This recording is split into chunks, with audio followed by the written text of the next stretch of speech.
সুপ্রিয় দর্শকবৃন্দ, আসসালামু আলাইকুম। কেমন আছেন আপনারা? আশা করি আল্লাহর রহমতে ভালো আছেন। যদি চ্যানেলটি ভালো লাগে অবশ্যই চ্যানেলটি সাবস্ক্রাইব করে আমার পাশে থাকবেন। প্রতিদিনের মতো আজকে একটি গোলাপ ফুল আপনাদের মাঝে হাজির করেছি। এই গোলাপ ফুল বাগান থেকে কেন মিডিয়া আসে সে সম্বন্ধে আপনাদেরকে জানাবো। আসসালামু আলাইকুম আপু। ওয়ালাইকুম আসসালাম। ভালো আছেন? হ্যাঁ, ভালো আছি। ছেলেদের মাথা খারাপ করবেন নাকি আজকে? রোজা রমজানের দিন মাথা খারাপ করলে কেমনে হইলো কন? আপনাকে দেখেই তো পাগল হয়ে যাবে সব ছেলেরা। পাগল হইলে তো তারে নিয়ে বনবাসে যাম। বনবাসে যাবেন। হুম। এত সাজেন কার জন্য? যে বিয়ে করবো তার জন্য। যে বিয়ে করবে তার জন্য? হুম। স্বামী নেই আপনার? স্বামী থাকলে কি প্রতিবেদনের সামনে আইতাম? দেখেন আমি কতটুকু বোকা। আসলে তো স্বামী থাকলে প্রতিদিন কেউ আসে? না, বিয়ের জন্য তো আসে। বিয়ের জন্য আসি।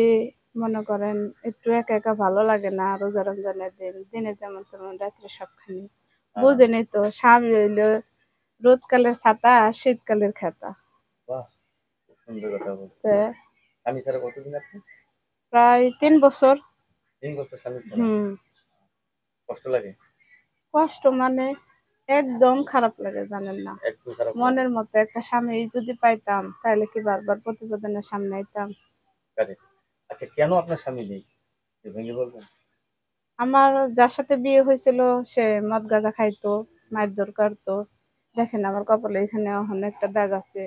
সে ফাটাইয়া 4টা সেলাই লাগাইছিল, বুঝছেন? তার জন্য ময় মুরব্বীরা বিয়ে দিয়েছিল, ময় মুরব্বী বইসা একটা সমাধান করছে। কামারেজি করে না, নেশা করে, আরো কি করবো কোন? নিজের জীবন বাঁচতে হইলে তো মেয়েটা, একটা মেয়ে আছে, ও, আপনি মেয়ে আছে মেয়েটারে নাকি? নিয়ে নিজের জীবনটারে বাঁচা আর ফেলে ছেলের সন্তান ঢাকা হবে না? শহর। হ্যাঁ, হইব, বিয়ে শাদী হইলে হইব।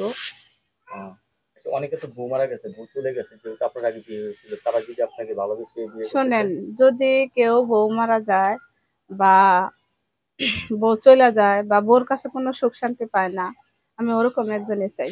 আমি যেরকম আমি চাই ওরকম, জেনে আমি তারে নিয়ে একটু সুখ শান্তিতে থাকবার চাই। টাকা পয়সা কোনো সুখ শান্তি হয় না, মনের সুখ হইলে বড়, বড় সুখ, বুঝছেন? মনের সুখ হলে বড় সুখ। কিন্তু টাকা ছাড়া দুনিয়া চলে না।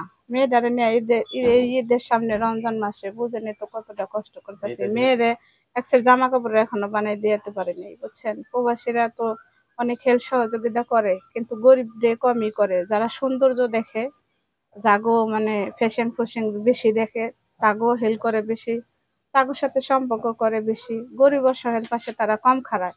কিন্তু প্রবাসীকে ভাইগো বলি যে যারা নাকি টাকা পয়সা দিবেন সঠিক জায়গায় দেন, গরিবরে হেল্প করেন, খায়া জেনে তার আত্মায় দোয়া করে।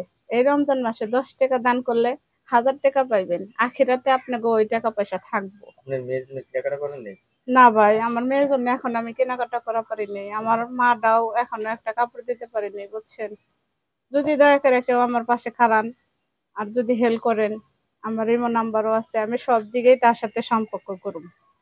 সে যদি আমারে দেয় আমিও তারে দিব। আচ্ছা, তাহলে আপনাকে যদি কেউ 10,000 টাকা দেয় কেনাকাটা করার জন্য, আপনি কি ভাই, কেনাকাটা করবেন? সে যদি আমারে 10,000 টাকা দেয়, আমি তারে খুশি, আমার মনটা তারে হৃদয়টারে খুললে মিললে দিয়ে দিব। তাই? হ্যাঁ। এখন তাইলে আপনি বিয়ে বসবেন আবার? হ্যাঁ, বসমু। আচ্ছা, বিয়ে বসতে হলে তো মনে করেন স্বামীকে সুখ দেওয়ার মতো সবকিছু থাকতে হয় একটা নারীর। শোনেন ভাই, আমি দেখতে হয়তো একটু কালো, ওই কিন্তু কালো? একটা সুন্দরী মেয়ের কাছেও যা থাকে একটা কালো মেয়ের কাছেও ওই তাই থাকে, বুঝছেন? আচ্ছা, কোনো কিছু কিন্তু অন্যরকম না। ঠিক আছে। মেয়ে মানুষের কাছে, সব মেয়ে মানুষের কাছে একই জিনিস। তাহলে পুরুষরা কেন তা- যায় আরেক মেয়েকে বিয়ে করবে? হ্যাঁ, একজনের কাছে ভালোবাসা বিভিন্ন ধরনের। কেউ ভাত মাইখা খায়, কেউ চেটকাইয়া খায়, কেউ খালি ভাত ভরাই খায়। কিন্তু মানে ভাত তো ভাতই। ভালোবাসা, ভাত তো ভাত সবাই খায়, কিন্তু ভালোবাসা ভিন্ন, কেউ বেশি কেউ কম। ঠিক আছে, কারেক্ট। আপনার সাথে কথা বলতে হলে তার তো নাম্বার হ্যাঁ, লাগবে। আমার নাম্বার দেওয়া আছে, আপনারা পেয়ে যাবেন। ভাইবে চিন্তা ফোন দিন, কেউ খারাপ ব্যবহার করেন না। রমজান মাস, সবারই মা বোন আছে, আমার সাথে সবাই ভালো ব্যবহার করবেন, আমিও করবো।